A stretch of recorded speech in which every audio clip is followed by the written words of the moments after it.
Grabe mag-celebrate mga boss, etong New York Knicks fans talagang nagkagulo na sa buong city.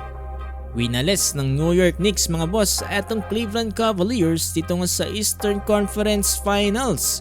At eto mga boss, silipin natin ang kanilang celebration dito nga matapos ng laban. At ito, Jalen Bronson itinanghal bilang Eastern Conference Finals MVP.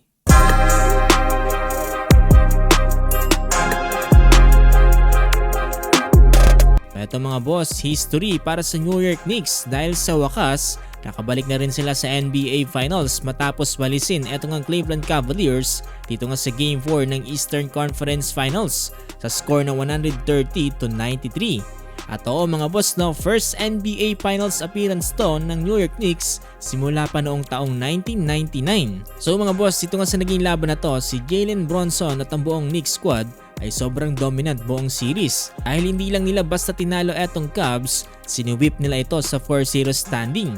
At sa Game 4 mga boss, maaga pa lang ay pinakita na agad ng Knicks na ayaw na nilang bumalik sa New York para sa Game 5 at nagkaroon kaagad sila ng brutal na 20-0 run at umabot pa nga sa halos 30 points ang lamang nila bago ang halftime. Dahil dyan tuloy na nga talagang hindi nakabangon etong Cleveland. Karl Anthony Towns ay nakapagtala ng 19 points at 14 rebounds habang sina OG Anunoby at Mikal Bridges tuloy-tuloy lang ang ambag sa opensa at depensa. Kahit sa bench ng Knicks ay sobrang init din. Pero para sa Cleveland, sobrang sakit nito mga boss. Umabot nga sila sa Eastern Conference Finals pero pagdating naman sa Knicks ay parang wala silang sagot. Kahit 31 points na etong si Donovan Mitchell ay hindi pa rin sapat para pigilan etong New York. At ang mas masakit pa rito ay ito daw ang pinakamalaking home playoff loss sa history ng Cleveland franchise.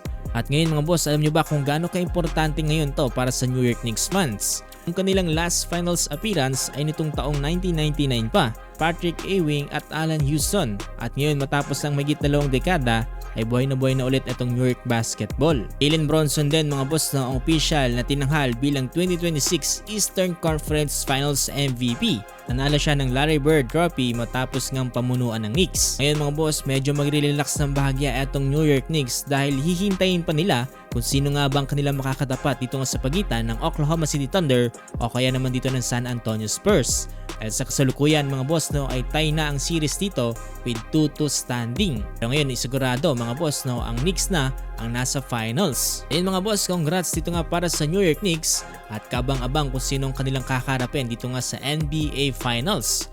Ang Spurs nga ba o ang OKC? Sa tingin nyo mga boss ang kanilang makakatapat, i-komento lamang inyong palagay.